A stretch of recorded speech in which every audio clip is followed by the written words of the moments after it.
एक तारीख जिसने सिर्फ मिडिल ईस्ट नहीं बल्कि पूरी दुनिया की शांति को झकझोर कर रख दिया है। 28 फरवरी, जहां से उठी जंग की चिंगारी, वो अब बन चुकी है वैश्विक बेचैनी की बीमारी। और इस पूरी जंग का सबसे बड़ा केंद्र बन गया है हॉर्मुज। दुनिया की करीब 20% तेल सप्लाई जिस रास्ते से होती है वो हॉर्मुज है। अब सिर्फ समुद्री रास्ता नहीं बल्कि रणनीतिक युद्ध का ये मैदान बन चुका है। हालात क्या है? दुनिया लाइव देख रही है, मिनट मिनट स्थिति बदल रही है।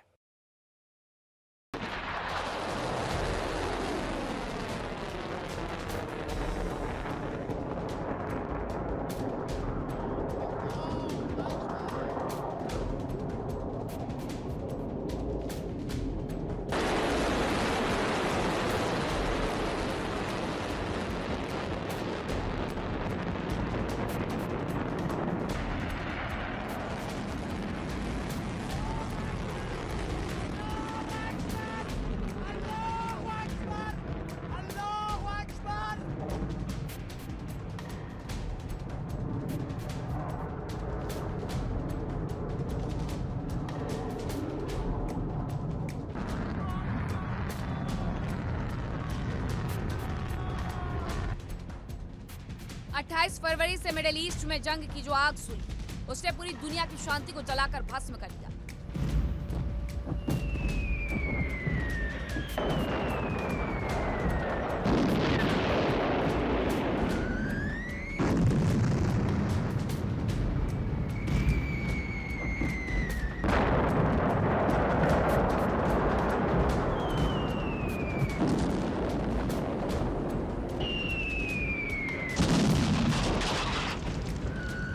अरब जगत के सुरक्षित ठिकानों को खाक कर दिया और सबसे बड़ी बात, अमेरिका और इजराइल के गुरूर को राख के ढेर में तब्दील कर दिया।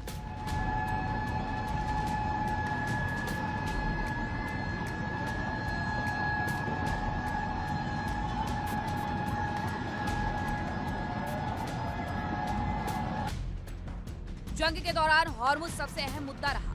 वो रास्ता जहां से दुनिया के करीब 20% तेल और गैस की सप्लाई होती है।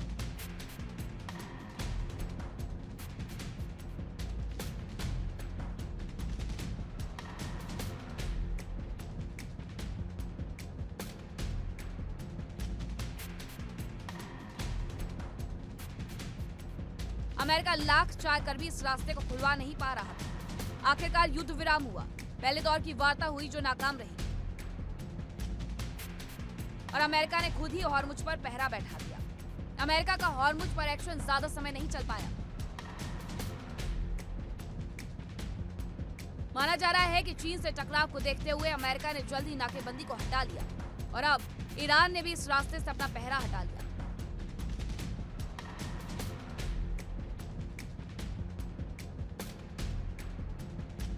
हालांकि ईरान ने हॉर्मुज को सशर्त खोला है, लेकिन ईरान के फैसले से दुनिया ने राहत की सांस ली।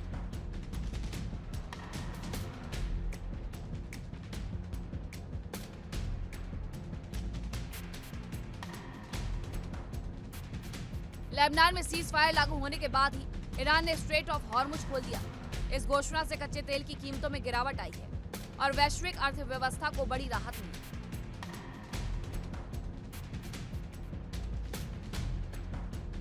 हालांकि ये राहत सिर्फ सीज फायर अवधि तक के लिए ही है और अमेरिका की ईरान के खिलाफ नाकेबंदी जारी है।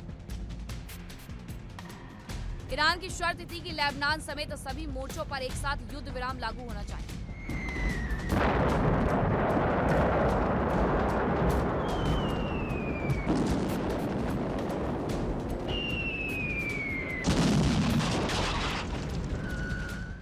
और उधर अमेरिका में इजराइल और लेबनान के बीच युद्ध विराम हुआ।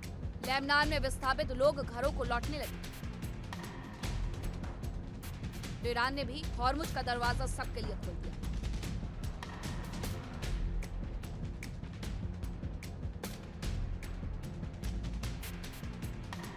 ईरान के विदेश मंत्री अब्बास अराक्ची ने कहा कि हॉर्मुज स्ट्रेट को पूरी तरह से खोल दिया गया है। हालांकि ये रास्ता फिलहाल कमर्शियल जहाजों के लिए ही खोला गया, सैन्य जहाजों के लिए नहीं, और इस रास्ते से गुजरने के लिए अभी भी ईरान की मंजूरी जरूरी है।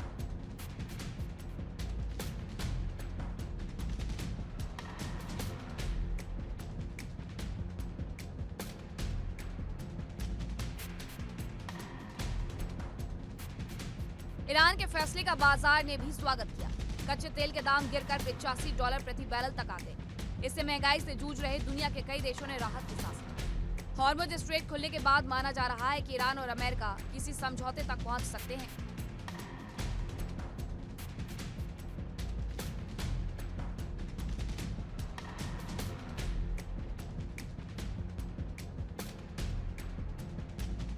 हालांकि सवाल यह है कि अगर समझौता नहीं हुआ तो अमेरिका और ईरान ने एक दूसरे की शर्तों को मानने से इनकार भी कर दिया तो क्या फिर से यह युद्ध शुरू हो जाएगा? कम से कम अमेरिका और ईरान की सैन्य तैयारियां तो इसी ओर इशारा कर रही हैं।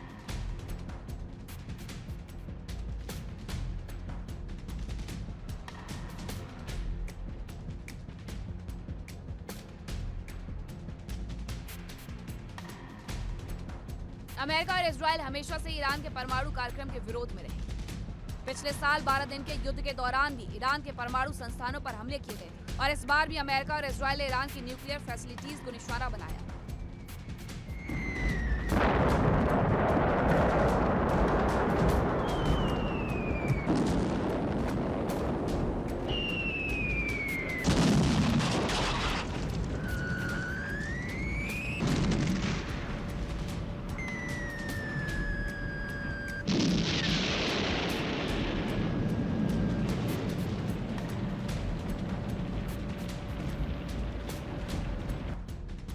अमेरिका का साफ तौर पर कहना है कि ईरान के पास परमाणु हथियार नहीं होने चाहिए। इस बीच राष्ट्रपति ट्रंप ने दावा किया कि करीब 6 हफ्ते तक चले युद्ध के बाद अमेरिका और ईरान एक समझौते के करीब पहुंच गए।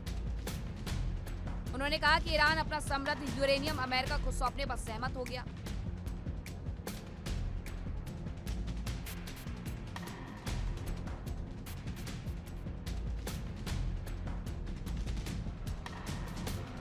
ईरान ने यूरेनियम को लेकर राष्ट्रपति ट्रंप के दावे को खारिज कर दिया। ईरान की संसद के स्पीकर मोहम्मद बी गालिबाफ ने कहा कि ट्रंप ने गलत बयान दिया। उन्होंने 7 दावे किए और सभी झूठे हैं। गालिबाफ के अनुसार बातचीत में अमेरिका को कुछ हासिल नहीं होगा। गालिबाफ ने आरोप लगाया कि अमेरिका झूठ के सहारे युद्ध नहीं जीत पाएगा।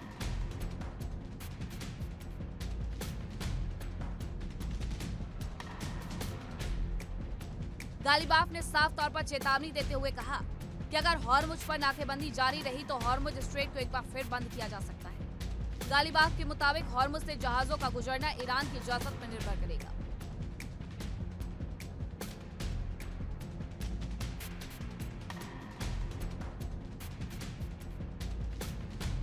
यूरेनियम को लेकर ट्रंप के दावों पर भी ईरान ने असहमति जताई। सूत्रों के मुताबिक अमेरिका को किसी भी प्रकार की न्यूक्लियर सामग्री देने पर कोई बातचीत नहीं हुई।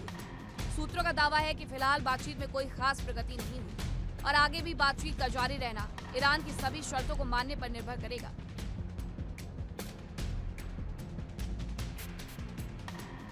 उधर ईरानी विदेश मंत्रालय के प्रवक्ता इस्माइल बगाई ने कहा कि ईरान अपना एनरिच्ड यूरेनियम विदेश नहीं भेजेगा।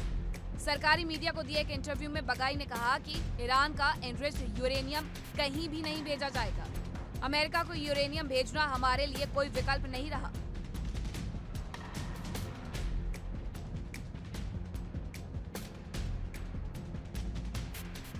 अमेरिकी राष्ट्रपति ने दोहराया कि किसी भी समझौते में यह सुनिश्चित किया जाना चाहिए कि ईरान किसी भी परिस्थिति में परमाणु हथियार हासिल न कर सके।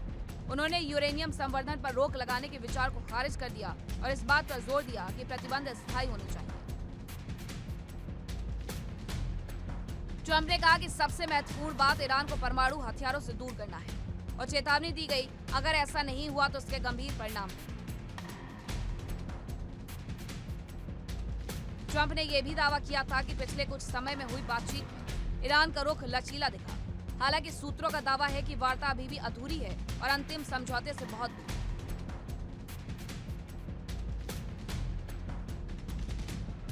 साफ है कि ईरान अमेरिका की सभी शर्तों पर राजी नहीं है और ईरान की सभी शर्तें अमेरिका को नामंजूर हैं। ऐसे में सवाल यही है कि क्या दोनों पक्षों के बीच समझौता हो पाएगा। Bureau report, India daily.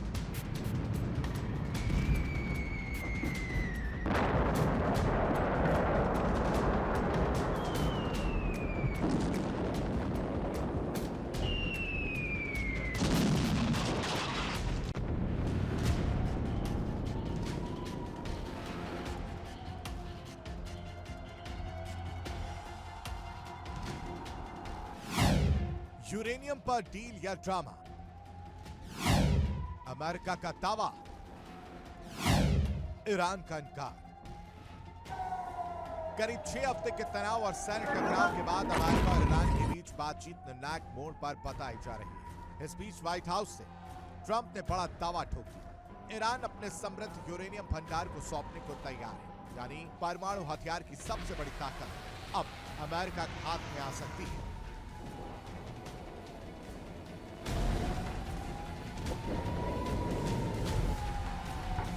लेकिन कहानी में ट्विस्ट यहीं आता है। ईरान ने इस दावे को सीधे सीधे झूठ करार दिया। कहा ना कोई बातचीत, ना कोई सहमति, परमाणु सामग्री देने का सवाल ही नहीं उठता। यानी एक तरफ वॉशिंगटन डील फाइनल बता रहा है, तो दूसरी तरफ तेहरान कह रहा है अभी तो बात भी शुरू नहीं हुई।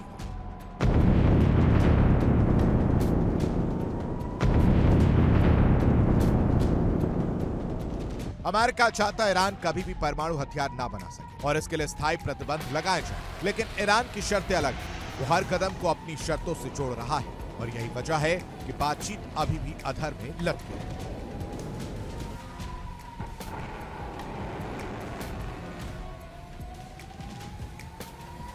ईरानी सूत्रों का साफ कहना कि ना तो ऐसी कोई बातचीत हुई है और ना ही परमाणु सामग्री सौंपने पर कोई सहमति बनी है। यहां तक कि उन्होंने अमेरिकी दावों को झूठ तक करार दिया।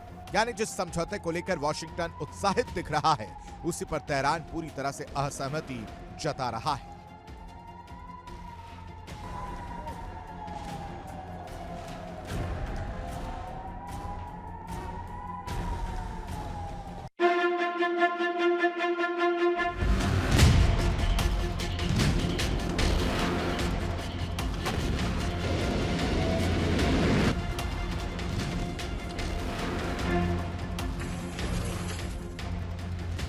ट्रंप कह रहे हैं डील बस होने वाली है, उधर ईरान कह रहा है डील तो अभी बहुत दूर है। फिलहाल तो इस मसले पर बातचीत तक नहीं हुई। यानी या तो अमेरिका जल्दबाजी में जश्न मना रहा है या फिर ईरान आखिरी वक्त पर खेल पलटने की तैयारी में। सबसे बड़ा सवाल यही, क्या सच में कोई डील होने जा रही है या फिर यह सिर्फ कूटनीतिक दबाव बनाने की रणनीति है। एक तरफ अमेरिका स्थायी प्रतिबंध और यूरेनियम संवर्धन पर पूरी रोक चाहता है, तो दूसरी तरफ ईरान अपनी शर्तों के बिना किसी भी समझौते के लिए तैयार नहीं दिख रहा। यही वजह है कि बातचीत अभी भी अधर में लटकी हुई है। विरोधाभासी बयानों ने यह साफ कर दिया है कि दोनों देशों के बीच भरोसे की कमी अब भी सबसे बड़ी बाधा बनी हुई है। फिलहाल हालात ऐसे हैं कि समझौते की उम्मीद तो है, लेकिन रास्ता बेहद मुश्किल और अनिश्चित नजर आ रहा है। क्या ये कूटनीति किसी बड़े समझौते में बदलेगी या फिर एक बार फिर टकराव की ओर बढ़ेगी? यही आने वाला वक्त का सबसे बड़ा सवाल है। परमाणु डील का सच अभी भी धुंध है, बयानबाजी तेज है और भरोसा बेहद कमजोर। सवाल फिर वही आकर अटक जाता है, क्या इस शांति की शुरुआत है या एक और बड़े टकराव की उल्टी गिनती?